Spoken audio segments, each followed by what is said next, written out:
Coach first. Aaron, how did you feel to go 1-0 against one of your coaching mentors? Unsettling. I could remember sitting in meetings and talking to him when we would talk about scheduling. You know, as assistant coaches, we would always say, let's play this team or that team. You know, to be a former player or somebody he close friends with is difficult. You know, it's competition. Somebody's going to win, somebody's going to lose. But you know, it's just one of those things, man. It was just so unsettling to me just playing this game for. I guess I could say for I don't know why it was unsettling because I like competition, but I do know why because I was playing against him. So I mean that's how I felt. We both said it at the end of the game. I'm glad it's over. When you left, good. Aaron, what did you make of the atmosphere in the game? It seemed a little, I don't know, you played in the Big Five. I would imagine it was different then than it maybe felt tonight. In terms of what? In terms of the atmosphere, the enthusiasm, the size of the crowd. Well, I think since I played, the landscape of college basketball has completely changed. I think we have a unique brand here with our Big Five, City Six, and it was just good to play here and be a part of doubleheader. I'm sure the more that we do it, the more eyes that we'll have on it. I thought, and again, I'm new to all of this. We've gotten away from it, and for good reason, for schools. Everything that we do, it boils down to finances. So we got away from it. I thought the energy was good. It was exciting, and my guys got a chance to play here at a illustrious and historic place that they had the opportunity to play at. So it was good. I thought the atmosphere was good. I guess to answer your question. When Fred left Temple, did you get any sense at all that he still wanted to coach? If he would come back again like he has? Just being around him, it was always, I didn't completely rule it out. Just knowing him and being around him, he can't sit still.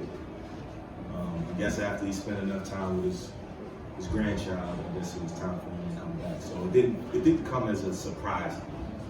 Coach, can you talk about how McKie left guys' fourth foul halfway through the second half? You guys just didn't miss a beat and just kept going. It's about how good was that to see that, without Caleb, it was good to see everyone just pick each other up in that situation. Yeah, the guys did a good job. I just thought we were completely flat to start the game, and it's been before. We start off good and then we get flat. And today we just started off slow, and I was just trying to find ways to put combinations together to give us some juice. We were rushing too much. I thought we did a good job defensively when we started rushing on the offensive side. And that's typically what gets us in trouble. We start taking quick shots. And when we move the ball, we're a much more efficient team, we're a much better team. So these guys stepped up. I had a hard conversation with those guys at halftime. These guys stepped up. Zach started to make some shots. Dane made some great plays for us, and we got us some separation where we were able to pull away at the end. Aaron, aside from the slow start, right, this is the second straight game where you guys really in the last 10 minutes were able to take over on both ends. I mean, is that a good trait? As long as they get the engine going eventually, is that a good trait to see that they can finish like that? Well, I just want to win. You have ebbs and flows in games. I mean, it'd be great if we can sustain great energy throughout the game and great activity throughout the game. It didn't happen, so as a coach, you got to try to adjust. We made some adjustments and it worked out for us, but it's something certainly we want to correct. And we want to just continue to get better at that and trying to sustain our effort for 40 minutes. Aaron, what did you notice from Salle tonight? His first game back, stayed out of foul trouble, played 26 minutes. What did you notice from him? He gives us versatility defensively. I like to put him on the best scorer, the most active person because he got good size and length and lateral movement. And I thought he kept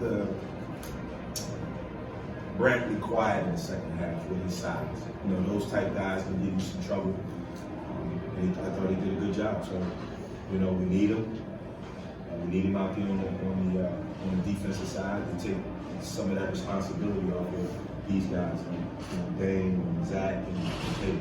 Can you talk about the combination of him and Hicks guarding the ball up top? Both of them, I think you had them one of the best ball handler and the best scorer. Can you talk about the flexibility of having those two out there at the same time? Yeah, we want to be disruptive as much as we can without getting in foul trouble. So it's what we want to try to do and be disciplined at the same time. I thought we got a little undisciplined at times and got ourselves in some foul trouble. But I mean, that's the defense. Those guys are the tip of the spear. So we want them to initiate pressure, and everybody else has to follow around. Question for Coach Zach or Damian, you guys, is there still rewards playing this building and playing these Big Five matchups, or is that something that's still there for you guys as players, or is that more kind of an outside thing?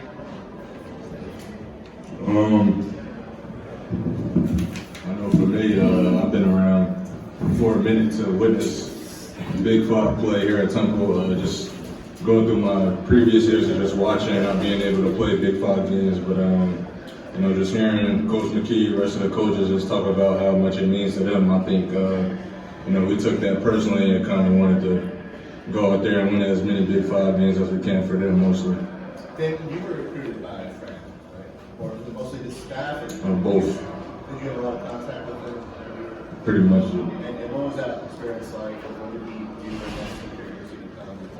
for Yeah, I was being mostly recruited by Coach McKie, but Coach Dunn played a part too. But just me meeting him for the first time, I just thought he was a great people's person. Like, he kind of understands he was just aside from basketball, you know, and he knows how to hold a conversation. He has a great way with his words, I feel like. And you know, just me being able to come here, a North Carolina kid, not really too familiar with, you know, northern schools and this way of life up here, you know, I think he made it a little bit easier for me with just knowing what to expect. You know, and he was brutally honest with me about basketball, life here, and opportunity coming in, and you know, I respected him for that, and we still stay in touch and have good dialogue every time we see each other in person. Yeah, exactly. First two you made kind of came in the flow of the offense, open corner threes. The third one was kind of catch and shoot off the wing with a hand in your face. Were you just feeling it? Yeah, at that point, you feel me, I just made a shot, and the basket looked big. That's all I really needed, was one just to get going. And when I knew he was swinging it, I already knew the shot was going up. Damian, can you talk about how, you know, the playmaking ability, you've had the, you know, the struggling shooting the ball the last couple of games, but you can talk about both getting your shot back and then getting your other teammates involved here? You know, I think it just comes with just looking and studying mistakes later on, well, earlier on in previous games. Just keeping my head up and knowing that, you know, getting off of the ball a little bit early, just trusting that the guys like Zach, Caleb, Jamil, Jaleel, Hicks, you know, they're going to make plays with it, and trusting that. And, you know, just coming in second half today, I thought I was really wanted to do a better job of just getting off it early and letting these guys play and trust them. So playmaking for me has definitely been steady dose of improvement. I feel like I got to make, and I feel like I've gotten a little bit better, but definitely a few more strides to take. Zach, you had a run, you know, the game's up in New York, and maybe, you know, only like 5 or 6 shots, right, not getting you. How have you sort of been able to, right, were you not finding spots, were, you know, and how do you sort of keep the rhythm when, you know, I think your expectation is probably they want to get more shots for you? Well, you know, sometimes, you know, teams are going to feel me, deny me, and stay close to me, so I just got to work on moving around the ball a little bit more, getting in open spots so guys like Damian and Caleb and Salle can find me. I feel like that will fix everything. You know, I can't help but notice, I think you're like 1 out of 15 on twos. You know, hit a lot of threes this year. And you put it on the shot looks good. What do you think's not happening when you get inside a little bit? I just think, feel me, just got to keep shooting them and just, feel me, get a rhythm for the twos, because, you know, you shoot out the threes, you kind of, feel me, do some touch and slide. So I just think we just got to keep shooting, prepare to send them, and eventually they're going to start doing that. Final question for our players. Zach, I got a text from your dad this morning. Almost a full essay of things you thought the team needed to improve on. Do you feel like you guys checked some boxes tonight? For sure, but just feel me, I think when we was in Richmond and stuff like that, our ball movement was a little off, so I feel like against Drexel and coming out here tonight that we just moved the ball a little bit more. You know, when you move the ball a little bit more, people are more like around, people want to play more, so I think that's checks the box score. Thanks, guys.